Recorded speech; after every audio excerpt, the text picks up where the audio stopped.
Hello and welcome to Roundtable. Is there a winner among major European economies when it comes to surviving the pandemic?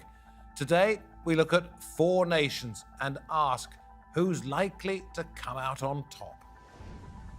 It's your money they've been spending, and for every winner there is a loser, and it could well be you. So what can countries that got it wrong learn from those that got it right?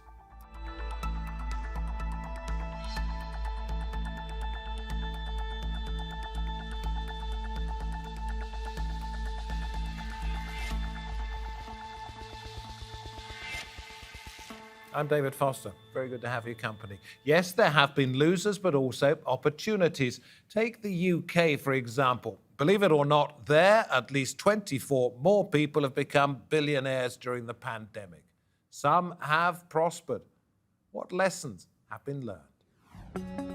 As the Delta variant spreads and the Beta variant causes concern, many European countries are easing lockdowns and opening up for business. Economic activity has increased in recent months. The UK retail sector recorded the fastest quarterly growth on record for both online and in-store shopping. This is set to increase, with the UK ending lockdown rules this week. According to France's chief economist, the French economy has had a steep rebound, even steeper than last year. This comes as President Macron introduces COVID-19 health passes for entry to restaurants, shops, and hospitals in an attempt to contain the rising number of cases. Portugal's central bank raised its economic growth forecast for 2021 due to an expected increase in exports and consumer spending. But Portugal recently brought in a curfew in some regions, and like other countries reliant on tourism, it has been affected by changing travel rules. Will European economies bounce back this summer, or will the surge in cases wreck the recovery? Well, joining us from the Greek island of Crete, I'm delighted to say, Joël Ruet. He's working there at the moment, but he happens to be a French economist at the National Centre for Scientific Research. Then we go to Essex in the east of the United Kingdom. Prem Seeker there, now a member of the House of Lords and Emeritus Professor of Accounting at the University of Essex and the University of Sheffield. And then we head to Lisbon, capital of Portugal. Alex Amand is their Assistant Professor at the Nova School of Business and Economics in Portugal. He'll help us with that country, but also Italian, and he will help us with Italy too. So we're looking at 4 particular countries today. Joël, I wanted to come to you first of all. You talked about the contraction of the French economy in the notes I saw. During the oil crisis of 73, 2%. 2008, the financial crisis, 1%. COVID, 13%. Those figures are pretty terrifying when you look at what we've just been through, still going through, and yet you're upbeat about what France has achieved or will achieve. What do you think is the one thing that France has done particularly well? Well, I'm outbeat because we learn in economics. You called it 2% shock with the oil shock of 73. This was 2% shock on the stocks and on the GDP.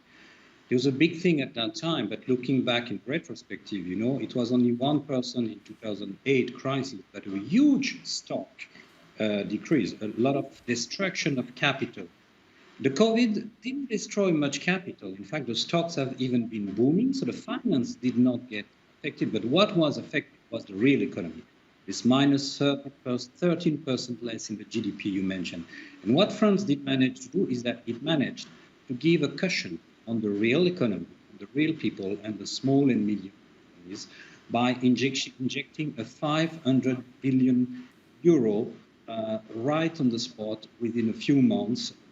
At the same time on real expenditure, that is for real people, that's for real companies, for support them, to put the people on partial unemployment so that they would have an income and the companies would not be burdened on their finance, and that very quick reaction, I think, was a real success. So it's the fact that France, as you say, reacted quickly, but can recover because of that support much more rapidly than it did, let's say, back in 73 or 2008. Again, it's completely different because in 73, the industry got shocked, not the rest of the economy so much. It bumped into the rest of the economy because different taxes were put, different measures that the industry had to invest to become more energy efficient, and this investment over the time was passed on to the people, but it took time. In 2008, the financial system got shocked. It could have derailed, fortunately it did not, and with injection of liquidity, the financial sector managed well. This time, I think we had a massive shock, massive impact, but which was just, I would say, immediate, which, as we were able to sustain with these real expenditure measures and the cash flow measures, a kind of, if you want, deferral of social security contribution and tax payments at the height of the crisis to be paid later at a time when people had accumulated savings, this allowed to pass the wave. It was not so much of a shock, it was more like a wave. What the government overspent over that time is what the private households oversaved during that time. And a few months later, the households started spending what they had saved, easing up for the government in investing less. Okay, very interesting. Prem, living in the UK, I read constant criticism of what the government has achieved. I mean, that's to be expected, isn't it, in your national press? But do you see anything that Joël has mentioned mirrored in the United Kingdom? I think up to a certain point, for example, the government borrowing has increased partly because it was funding the furlough scheme and also lending money to businesses to survive. But I think if we burrow down a bit, we see a very different picture. For example, the service sector, which would include things like banks, insurance, accounting, that is hardly affected because many of those service people could work online and people still need their accounts prepared, their accounts audited, people still buying insurance. When you look at the manufacturing sector, then there is a severe negative impact because many people not been able to physically get to the factories and work. And there's also raw material shortages, also compounded by Brexit as well. Then you look at the hospitality sector, which kind of requires a mass gathering of people, whether it is in hotels, restaurants, or now or at conferences, what we call events management. That has been very, very badly affected. And I think it will take a long, long time for it to recover. And I think government policies are letting these sectors down because the government is ending its support for furloughed staff from September, whereas many of these industries are hardly going to pick up and get and be able to stand on their own feet. So in a sense, what I'm saying is the dynamics vary according to the sector, and that is the position in the UK.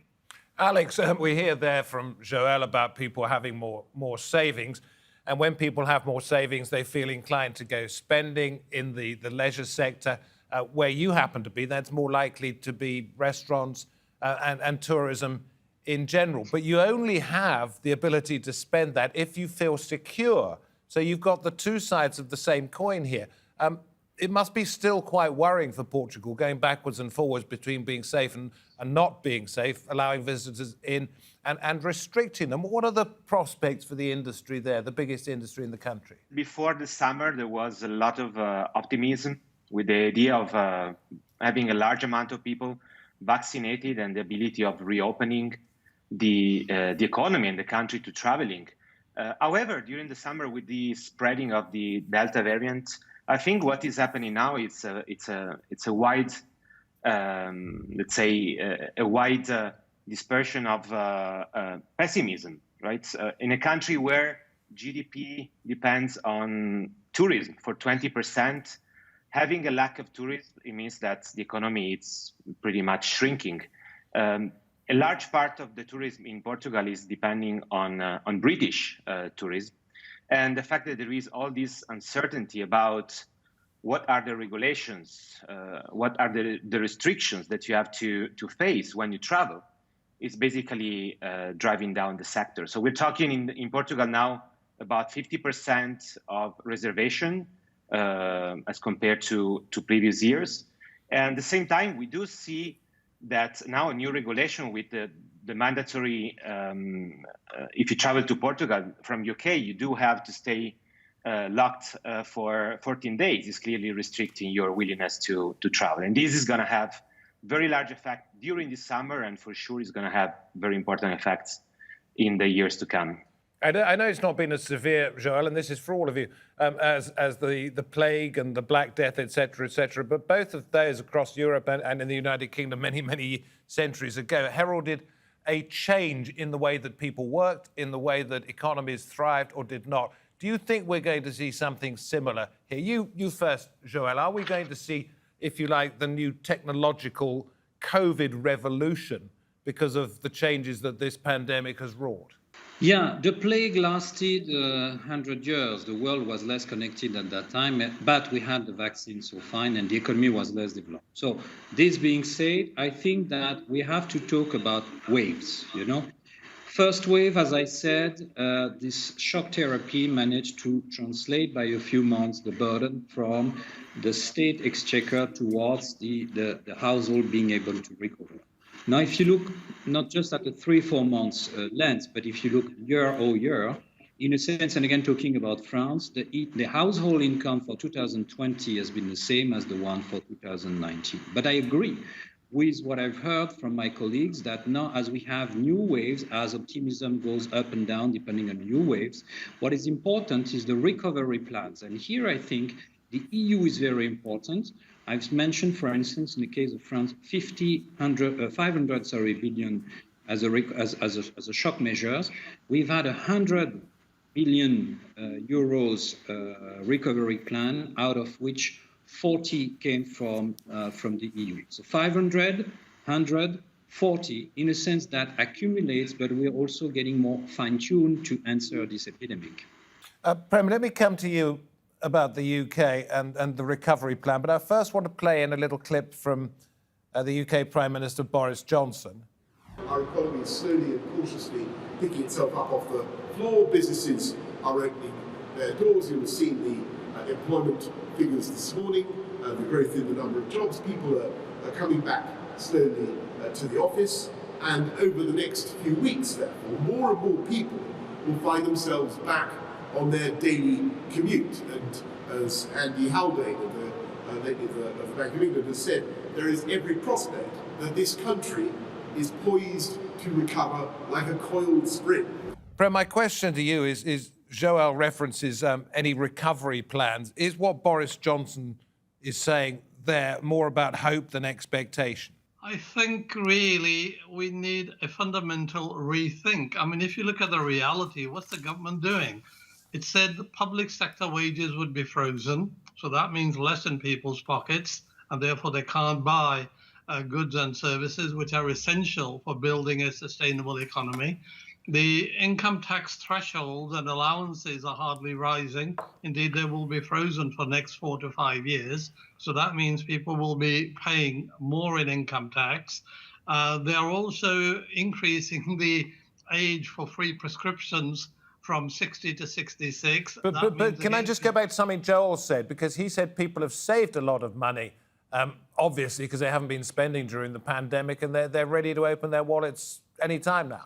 Some people may have been able to save. The median saving in the UK is about £11,000. So that 11,000 isn't going to get you that far. If people were already poor, they're still poor. Those who are rich have become richer. UK certainly has generated more billionaires than ever before, and there have been more billionaires even during the pandemic. So in a sense, all that is doing is reflecting the structural inequalities, and that is my point. That is what the government is not really addressing. And it really needs to redistribute income and wealth, for example, through public investment in the infrastructure, through creating jobs in the new green industry, because historically, if you look at the British economy, it's been a combination of public and private investment. But what has happened for the last decade, and is happening even now, is that the public investment, i.e. through the government, has really taken a backseat. OK. I'm going to come back and talk about the issue of the billionaires, because I did mention it at the top of the program a little bit later, because it strikes me as being counterintuitive. Perhaps I'm out of touch with these things, but massive wealth created when there's massive inequality. We will get to that, but Alex, I don't want to leave you out. Italy, we were talking about recovery plans, and Italy is getting the biggest share of the EU recovery fund. It has recently updated its growth forecast. It's not perhaps as dependent on tourism as Portugal. It has a big industrial sector. Are things looking a great deal rosier for Italy than they were 12 months ago, when it seemed to be suffering more than most? Well, I would say that in terms of growth, for sure, things were not looking very good even before the pandemic. For sure, the pandemic hit. GDP growth in Italy went down by 10%, roughly 10%. Is expected to go back 5% this year, but is clearly not overshooting the decrease in the past year. It's clearly a country that is not fully depending on tourism, but tourism is very important at around 7-8% of GDP. Italy is clearly a country that has a much more diversified economy, so I'm sure the country will recover. But I'm also sure that this pandemic will have deep consequences for the country in the way the economy is organized and in the way the economy is redistributed across the country. So Italy has used policies with respect to pandemic, which has been very regionalized in a way that a lot of freedom has been left to regions. And in some sense, I have the feeling that this type of autonomy, let's say, in managing the pandemic, has somehow increased the divergence between richer countries and poorer countries. So again, this is something it's very difficult to forecast, and definitely the consequences we will see that only in the years to come. Joel, you've been nodding either very politely to what you've been hearing from your guests, or because you agree with an awful lot of what you've heard. I don't know if you want to pick up on any particular points. No, I agree with both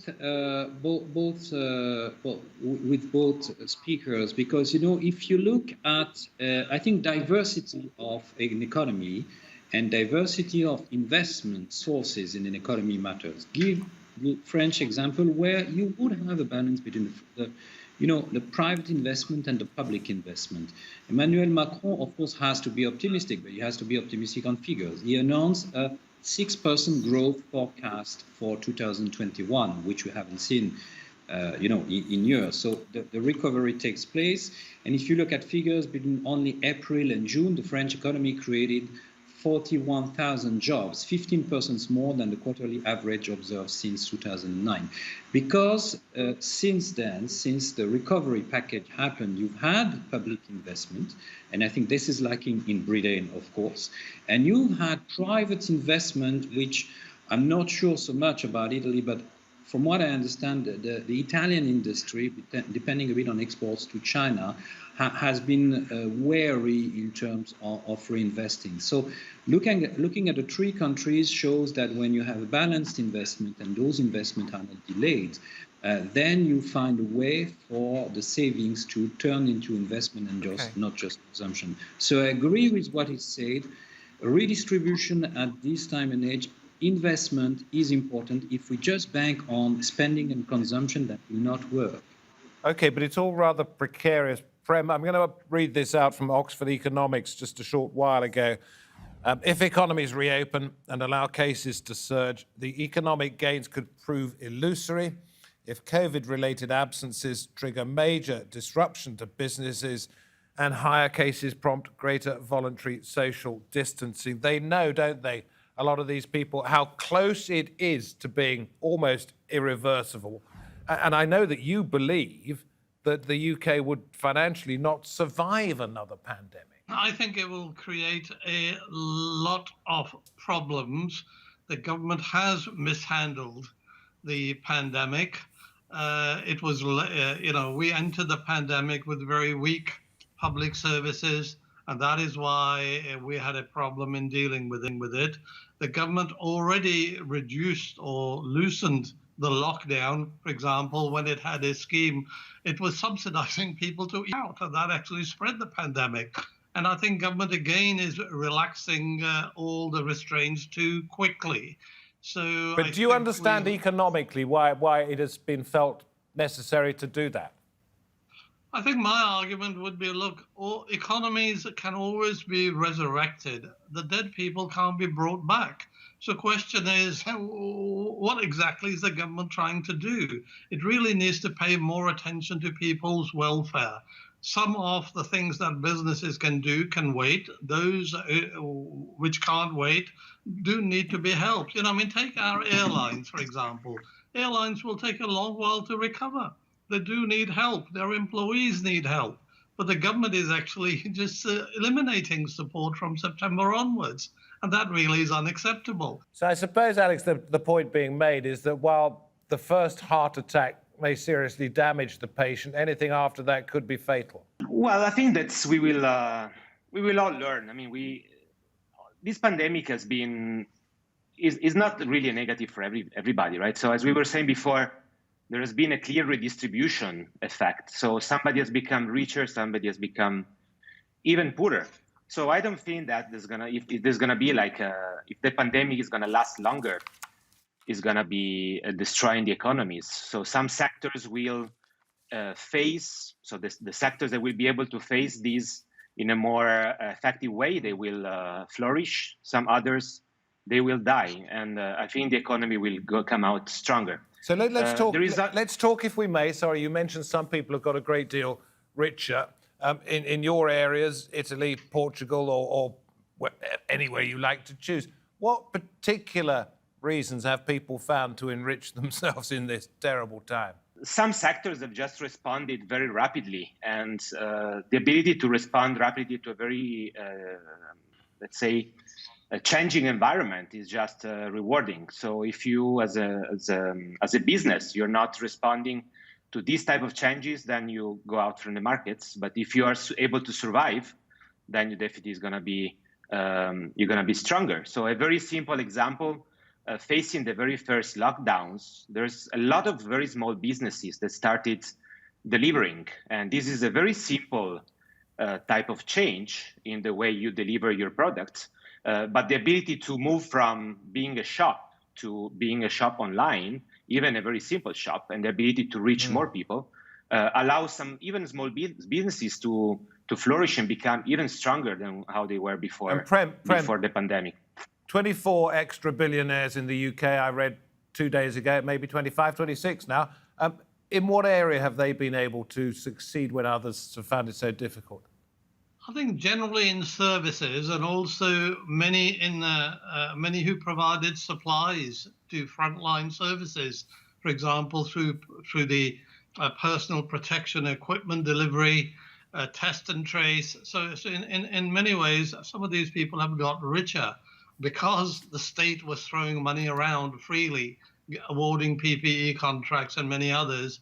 And of course, staying at home, people watching Netflix and online services and buying online. So that has really helped. I mean, just to give a perspective on it, in 1 year, the billionaires' wealth increased by over 21.7%. That is staggering. And really, that needs to be taxed to generate resources for social investment by the government and also for redistribution. Indeed. Joël, I think we've probably got about a minute and a half left. Can economies, can countries' governments learn from these successful entrepreneurs? Yeah, entrepreneur and billionaire is different. France is not very good at creating billionaires, and it's not a pride we miss, you know. And especially I'm proud of my country that in this crisis, not many people, some have been left over, but a majority, huge majority of people, including entrepreneurs, have been accompanied. Now you have this growing number of young entrepreneurs whose taxes, whose administrative and regulatory costs have been suspended, stopped. They've received aids, and those entrepreneurs, mind you, can also be social entrepreneurs, close to the people, close to very local distribution. So I really think we do learn, and I really think that somehow the COVID crisis has accelerated a transformation, social transformation, and also a green transformation. And Looking at figures, the EU expects 4.8 growth in the EU and the Eurozone for the coming year, even with the Delta variant. So we are learning, you know. You've got to move quickly, Alex, and that's the main lesson, I would suppose, isn't it? Yeah, we definitely have to move very quickly. But I think that we also have to keep in mind one important point, which is we should not only focus on immediate consequences, but we should think about future generations. So government should never forget the fact that our future depends on the future generations. So keeping an eye on education is particularly important, especially in the months to come. Much appreciated, Alex Armand, Joël Ruet, and Lord Prem Seeker. We appreciate your time with us on this round table. Thank you very much indeed. And may you live long and prosper, as somebody better known than me once said. And thank you wherever you happen to be watching this edition of Round Table. It's been great to have your company. Do hope you can join us next time. Until then, from me, David Foster, and the team, goodbye.